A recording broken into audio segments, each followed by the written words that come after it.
Comunicación, política, medios públicos y agenda ciudadana, donde contaremos con la participación del doctor André Dorcé Ramos y del maestro Alberto Carrera Portugal. Modera el maestro Lenin Martel. Cedo la palabra al maestro Lenin Martel. ¿Qué tal? Buenas tardes, le damos la bienvenida a esta mesa que se llama Comunicación Política, Medios Públicos y Agenda Ciudadana. Le doy la bienvenida a Alberto Carrera y André Dorcé. Aleida Callejas iba a ser otra presentadora, por motivos de fuerza mayor no podrá estar hoy con nosotros, pero bueno, pues aquí vamos a tener una mesa muy interesante. Presento de esta forma a mi lado izquierdo a André Dorcé, quien es licenciado en Comunicación Social por la UAM Xochimilco, es doctor en Estudios de Medios y Comunicación por el Goldsmith College de la Universidad de Londres y es profesor de la Universidad Autónoma Metropolitana en Coajimalpa. Asimismo, pues ya desde hace algunos meses, no año todavía, un año ya, colabora con el Canal 22 como coordinador general del proyecto El Defensor del Televidente, aunque también ya había estado desde antes colaborando con el Canal 22. Perdón, es cierto, y ahora como defensor. Y a mi lado derecho está Alberto Carrera, quien es maestro en comunicación por la Universidad Iberoamericana en Santa Fe. Es licenciado en Ciencias de la Comunicación por la Facultad de Ciencias Políticas y Sociales de la UNAM y cursó la especialización de Ciudad y Territorio en la Universidad Abierta de Cataluña. Actualmente es doctorante en Ciencias Políticas y Sociales con orientación en Comunicación en la UNAM, en la misma Facultad de Ciencias Políticas y Sociales. Desde 1996 hasta agosto de 2011 colaboró en el Programa Universitario de Estudios sobre la Ciudad de la UNAM como jefe de difusión y prensa. Pues vamos por volado, empezar a la izquierda, porque hay mucha derecha en este Siempre aquí me está Vamos a empezar por la izquierda. Bueno, buenas tardes, me da mucho gusto estar aquí con ustedes, mis colegas. Quiero agradecer a Marilú por la invitación, a Lenin por la presentación y bueno, creo que ha sido desde ayer una discusión muy estimulante respecto a tópicos, temas que nos preocupan a todos, tratar de encontrar las distintas orientaciones desde donde acercarnos a estos problemas y además está en el aire esta sensación de que hay cosas relevantes que también están pasando en este momento, inusitadas algunas de ellas, con mayor o menor optimismo las estamos tratando de entender. Y yo les voy a compartir en buena medida algunas reflexiones en torno a este trabajo que he venido haciendo desde hace 4 años de manera colaborativa con Canal 22. Hace 4 años me invitaron a coordinar, a plantear el proyecto de la Defensoría del Televidente de esta institución y hace un año el Comité de Ética me eligieron a mí para reemplazar, porque ya había acabado su gestión, a Gabriela Barkentin, que fue la primera defensora y que por cierto trabajamos creo que de manera bastante productiva como equipo, yo en calidad de coordinador y ella como la defensora. Y ahorita les voy a compartir entonces una serie de reflexiones en torno al sentido de este proyecto. Ha habido una pregunta persistente durante mucho tiempo, desde el comienzo de este proyecto, en donde nos comparten y nos dicen, bueno, de qué hay que defender a la gente y sobre todo, ¿por qué en Canal 22? ¿No? Entonces les voy a estar compartiendo una reflexión en ese sentido. Quiero también compartirles algunas ideas en torno a los problemas que nos hemos enfrentado en esta defensoría. Creo que el planteamiento de este proyecto está basado fundamentalmente en muchas de las ideas que se han producido entre muchos de ustedes y muchos otros colegas de otros lados y otras áreas de conocimiento, y creo que es una buena instancia para reflexionar en torno a las formas, las modalidades en las que podemos tener distintos tipos de incidencia social. Sin embargo, un problema que voy a tratar de señalar es que ha sido complicado poder aterrizar algunos de los conceptos que de repente manejamos, especialmente cuando hablamos de la relación entre la formación de ciudadanía, consumo de televisión, audiencias, etcétera, etcétera, cuando nos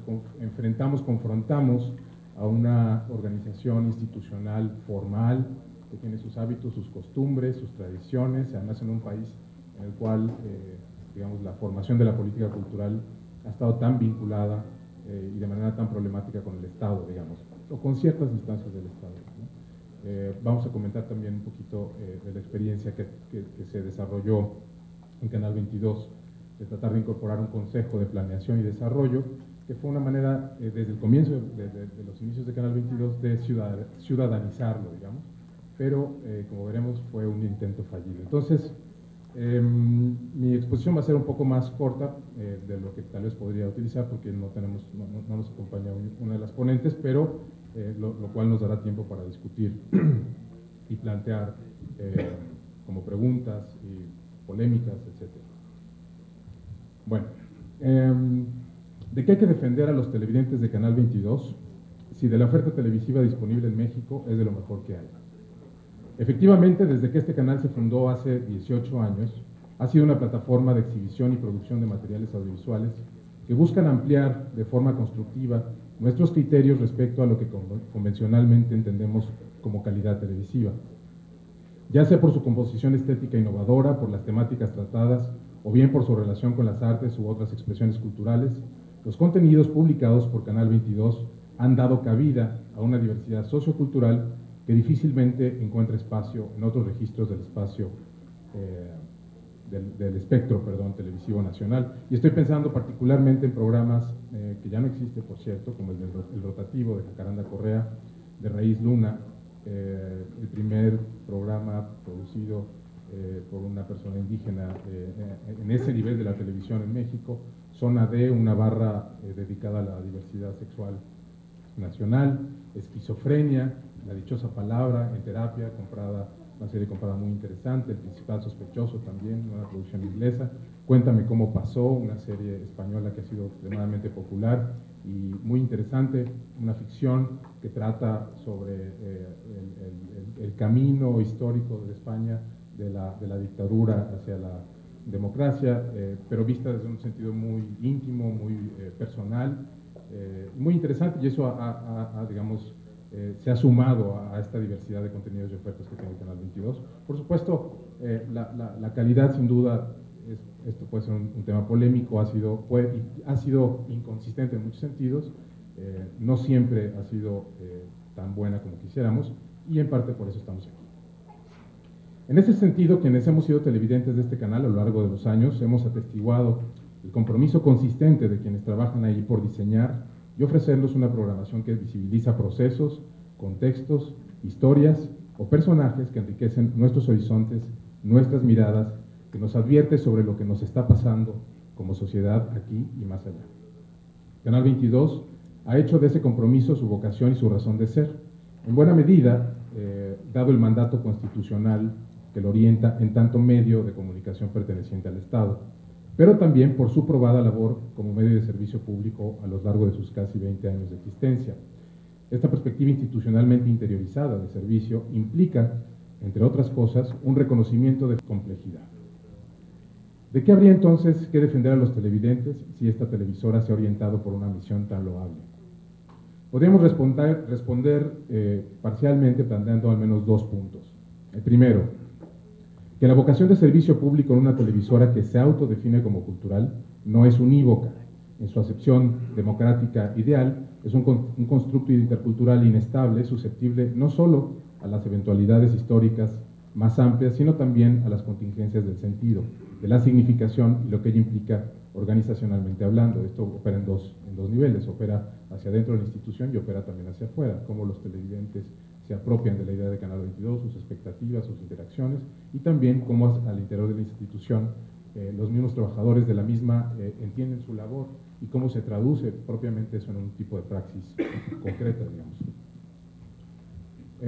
El segundo punto, esa vocación está también expuesta a la inconsistencia,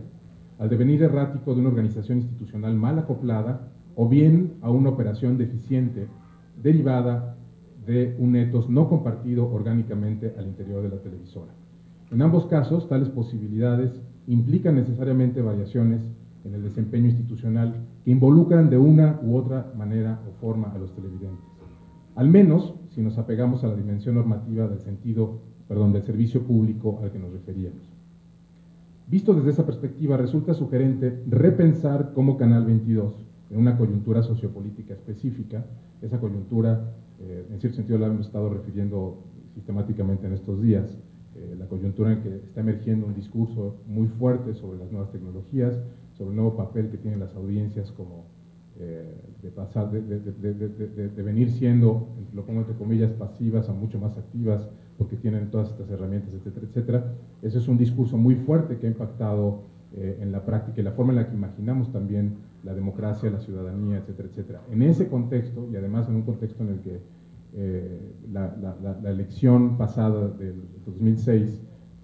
este proceso de la Defensoría se puso en 2007,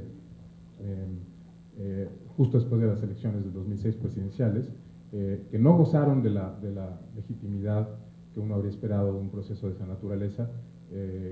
pues surge la iniciativa de Conaculta, número uno, de incorporar a Jorge Volpi como director, y número dos, Jorge Volpi, de desarrollar o incentivar la producción de este proyecto. Yo creo que es una forma no solamente de legitimación política, sino también hay un genuino interés por, digamos, intervenir productivamente en estas dinámicas de producción de ciudadanía. Hay que leerlo con cierta distancia, por supuesto,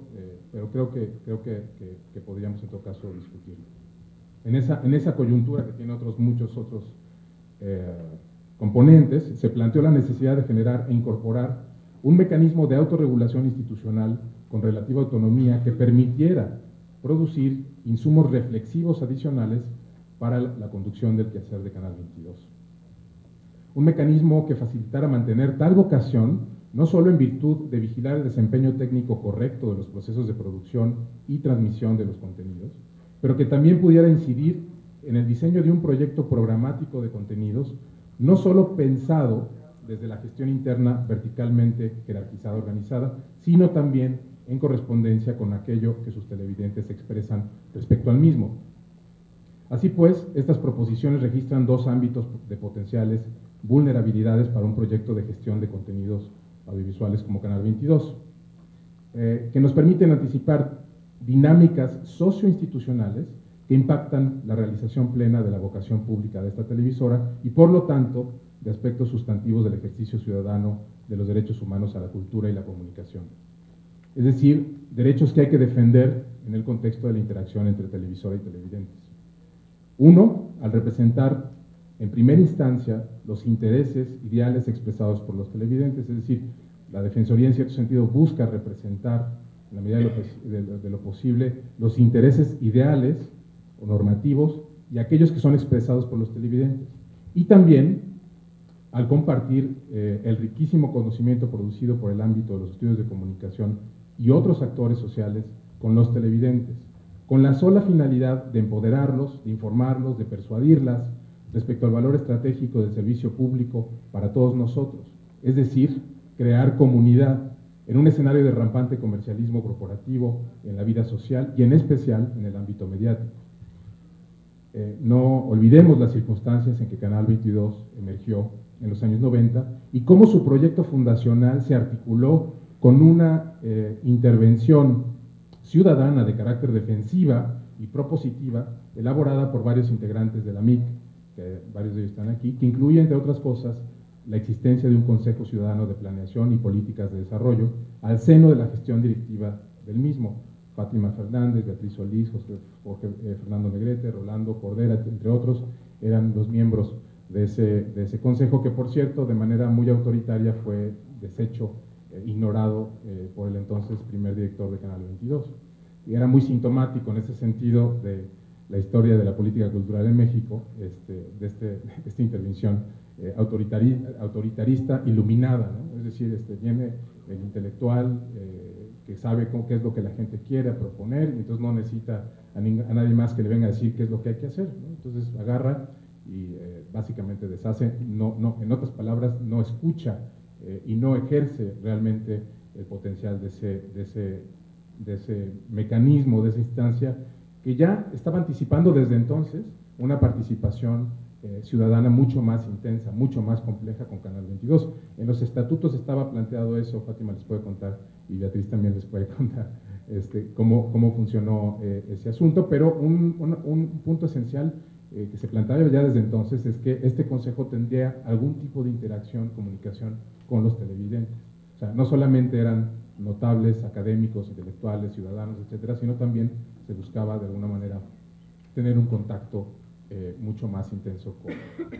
los televidentes, ciudadanos, etcétera, etcétera. No sé si todos conocen más o menos las circunstancias en que sucedió la emergencia de Canal 22, pero fue una respuesta a la burda y salvaje privatización que se hizo del sistema mexicano de televisión y Megavisión, entre muchas otras cosas, de la gestión cultural del Estado, que se hizo de una manera muy oscura, muy problemática, y este grupo de 800 firmantes, entre otros, le plantearon a Salinas de Gortari que, por favor, sino que estaban demandando que se dejara esta frecuencia para un proyecto distinto de televisión. El gobierno de Salinas accedió y así se hizo, y bueno, hubo, yo creo que un proceso muy interesante de discusión para ver cómo iba a ser Canal 22, ¿no? Cuál iba a ser la programación, de dónde iba a salir el dinero, etcétera. Hay muchas peculiaridades que se derivaron de este trabajo. Canal 22 no es permisionaria, es una concesionaria, tiene no solamente el derecho, sino la obligación de explotar el espacio, el tiempo para fines de comercialización, y de esa manera generar insumos económicos adicionales para financiar su operación, entre muchas otras cosas. Pero bueno, nada más como un paréntesis para que recordaran el contexto en el que se fundó Canal 22 y que vean que de hecho desde su fundación había un interés fuerte y una presencia fuerte de un ethos, digamos, ciudadano, que también lo podemos discutir qué es lo que puede significar eso. Más adelante recuperaré esta argumentación respecto a las vulnerabilidades de Canal 22, pero quería dejar en claro desde el principio que la existencia de un proyecto tan virtuoso como Canal 22 no está asegurada. Un proyecto tan virtuoso como Canal 22 no está asegurado, y que una de las áreas clave para revitalizar y fortalecer tal proyecto es precisamente la participación de los televidentes, mediada sí por una instancia especializada, pero abierta al escrutinio, a la crítica y a la eventual reorientación informada. Por supuesto, esto implica que organizaciones como la MIC y otras tienen mucho que aportar en ese sentido. Al final les voy a hacer una invitación muy específica en una coyuntura en la que siento que es problemática, en la que nos encontramos en la Defensoría respecto a Canal 22, y que creo que los distintos colegas de la MIC podrían hacer una contribución si les interesa. Por supuesto, los principios generales de autorregulación ética vinculados con los medios de comunicación no son nuevos. Hay una larga experiencia histórica en diversos países que ha servido de referente a Canal 22 para desarrollar su propio modelo o proyecto. La idea de las defensorías de los lectores o las audiencias surge a principios del siglo XX en Suecia, derivado de la figura y funciones del ombudsman, mediador entre los ciudadanos y distintas instancias del poder político. Esta figura del ombudsman es realmente muy interesante en el contexto del desarrollo político, de la cultura política escandinava, y tiene al menos 3 o 4 siglos que esa noción o discurso viene operando de manera muy interesante como una instancia de mediación, que además surge en un contexto monárquico, lo cual también es como muy sintomático de algo que habría que también reflexionar en ese sentido, ¿no? Entonces el ombudsman es el mediador entre los ciudadanos y distintas instancias del poder político. Esto lo plantea tal cual Germán Rey, nuestro colega colombiano que ha trabajado en este oficio. El caso sueco, si bien no siempre reconocido en la literatura disponible, es paradigmático, pues sintetiza 2 vocaciones éticas sustantivas respecto a la operación de los medios de comunicación. Número 1, la de la autorregulación y la transparencia social en los procesos de gestión de la información pública. Estos principios fueron puestos en práctica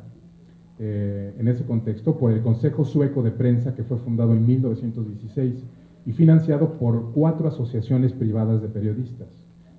Se trata del primer tribunal colegiado de este tipo en la historia de los medios de comunicación a nivel mundial, cuya función primordial ha sido la de asegurar el cumplimiento cabal de estándares éticos en la práctica periodística de ese país. Entonces es interesante, surge la idea del ombudsman en el contexto de la monarquía, la necesidad de autorregulación en relación a la prensa viene de la iniciativa privada, no del Estado. Eso también creo que es muy relevante. Y luego podemos platicar del ejemplo en Colombia, en donde también se desarrolló estos modelos de manera muy peculiar. En 1969, esa instancia, la sueca, incorporó la figura del ombudsman como figura clave en el funcionamiento de ese consejo. Es decir, al principio era un consejo, no solamente un órgano unipersonal. O sea, una idea similar a la del Consejo de Prensa fue establecida también en Japón en 1922 por el diario Asahi Shimbun, y en 1967 el diario norteamericano de Louisville, Kentucky, The Courier Journal, asignó a un responsable para dar seguimiento a las quejas de los lectores. Pocos años después, en 1970, el Washington Post incorporó el mismo principio. A partir de mediados de los años 80, distintos medios de varios países se han venido sumando a esta tendencia de autorregulación, como ha sido el caso del país en 1985, también en el contexto de esa misma transición democrática, la FOLA de Sao Paulo en 1989, Le Monde en 1994, El Tiempo de Colombia en el 95, por nombrar algunos casos de la prensa. En los medios electrónicos, medidas similares han sido desarrolladas en Canadá, Francia, Reino Unido, Estados Unidos, España y varios más. Estos asociados de una u otra manera a instancias más amplias de regulación mediática de la competencia, en el caso de Inglaterra vinculada con la BBC y de manera más contemporánea con la Ofcom, ¿no?, que es la oficina reguladora, el equivalente positivo, digamos, de la COFETEL en México. En estos modelos, la principal función del ombudsman, y aquí cito a Macía, dice, es velar por el correcto funcionamiento deontológico de un medio de comunicación en particular y no de todos ellos. El ombudsman recibe e investiga las quejas de los lectores, oyentes o espectadores de un medio sobre la objetividad, la precisión, el equilibrio y buen gusto de la cobertura de las noticias. Asimismo, realiza recomendaciones o da respuestas para corregir o calificar algunas informaciones. Esa definición está muy bien, nada más que en el caso de Canal 22 realmente no hay producción de noticias duras. O sea, las polémicas que se generan con los televidentes no tienen nada que ver propiamente con las noticias, y eso también es muy relevante, porque entonces estamos hablando de un acceso a la información de otra naturaleza, no es digamos, la función informativa convencional. Como es posible apreciar en el delineamiento de la misión de este mecanismo de autorregulación, este rescata varios de los principios éticos que guían a la libertad de expresión, el derecho a la información y la cultura, expresados en los derechos de las audiencias que también hemos enumerado en otros contextos, específicamente en el encuentro que organizó la Asociación Mexicana de Derecho a la Información el año pasado, que fue una convocatoria ciudadana y en el cual, de manera muy relevante, creo que tuvimos un espacio para reflexionar con muchos ciudadanos en qué significarían o qué significan y cómo plantear una lista de derechos de las audiencias o de los televidentes, que nos sirvan como referencia para poder empezar todas estas discusiones. No solamente el sentido abstracto de los derechos que tenemos en términos amplios, sino muy específicamente cuáles serían los derechos de los televidentes y en función de eso trabajar. En México, los diarios El Economista y Siglo XXI fueron los primeros medios en abrir un espacio a este mecanismo de autorregulación, si bien, dice Núñez, cito, el primero suprimió el mecanismo y el segundo dejó de existir. Más adelante, el diario Milenio recuperó esta figura que en 2007 es incorporada por primera vez en la televisión mexicana por Canal 22, seguido por el Canal 11, el IMER, Radio Educación, Notimex y recientemente Multivisión, MBS Noticias. El hecho de que Canal 22 haya decidido plantear un esquema de autorregulación pone de manifiesto un importante cambio en la forma en que esta institución se imagina a sí misma y en la práctica se define para con su público. De ahí la importancia que Canal 22 emitiera en 2007 un código de ética que plantea de manera explícita cuáles son los lineamientos de su operación y el sentido último de sus objetivos en tanto medio público. En ese mismo documento se define muy claramente la función de la Defensoría del Televidente. Dice, y cito aquí al Código de Ética, la Defensoría del Televidente asume la obligación ética de garantizar la plena expresión de los ciudadanos y televidentes, así como de documentar, procesar y dar seguimiento a sus observaciones, quejas, sugerencias o señalamientos. La Defensoría es una instancia autónoma en términos operativos y políticos, con el fin de generar una dinámica de trabajo independiente, crítica e imparcial, cuya prioridad permanente será hacer valer los derechos culturales de los televidentes de esta emisora, así como promover su participación en los procesos de constitución de una ciudadanía cultural rica y diversa. Ahí termina la cita del Código de Ética, que está en la página 43 y la pueden consultar en internet. Ahorita vamos a ver cómo eso en el papel suena bastante bien y en la práctica pues se complica.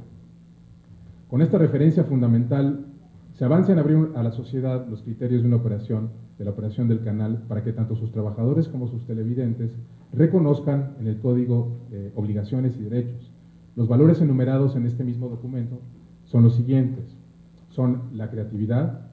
como los valores así abstractos, amplios, que guían el quehacer de Canal 22, la creatividad, la crítica, la diversidad, la honestidad, la imparcialidad, la libertad, reconocimiento del mérito, respeto, responsabilidad social, riqueza del idioma, veracidad, entre otras. Es en esa medida que cualquier omisión o falta respecto a lo planteado en tal código se convierte en un quebrantamiento de los principios éticos que la misma institución se ha planteado como orientación para satisfacer con su quehacer cotidiano las necesidades latentes y expresas de los televidentes. Cabe comentar aquí que este código de ética, y recientemente lo comentaba ahorita con un colega, este código de ética fue desarrollado a puertas cerradas, planteado por la misma dirección del canal, y está esta discusión que creo que es importante llevarla a cabo, si esas discusiones tienen que ser abiertas, públicas, y de esa manera constituir el código de ética, ¿no? Recientemente, en el contexto del cambio de administración de Canal 22, este código de ética ha sido modificado y a mí no me invitaron, y de hecho no le avisaron a nadie, y se cambiaron algunas cláusulas importantes. Entonces, bueno, ese es uno de los problemas de los que voy a hablar un ratito.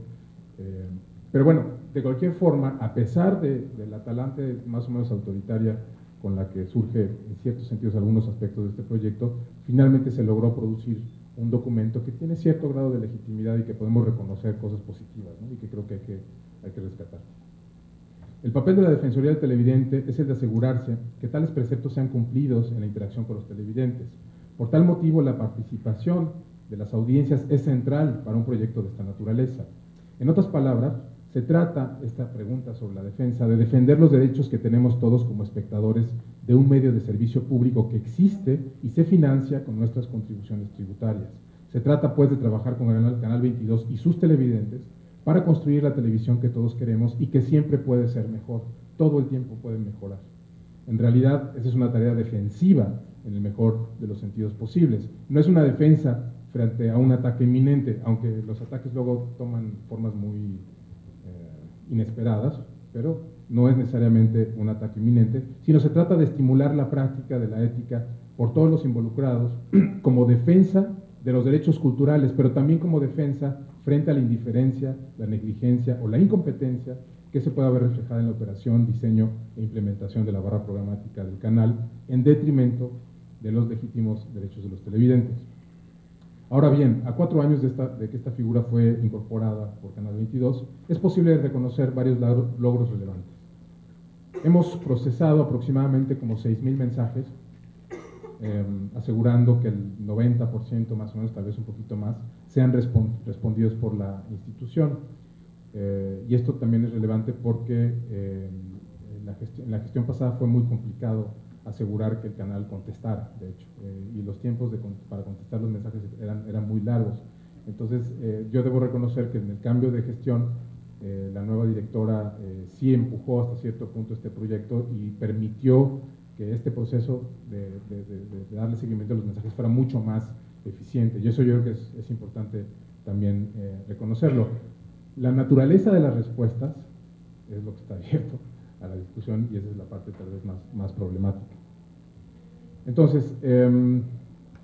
esta función concreta de manejar los mensajes ha requerido de un arduo trabajo de organización, de difusión, de negociación, incluso de fricción al interior de la institución. No es algo menor en la práctica mover a una organización fuertemente vertical, en su organización jerárquica, a acatar lineamientos de autorregulación que no siempre son comprendidos o eficazmente apoyados por la dirección general o incluso por varios de los otros agentes de la institución.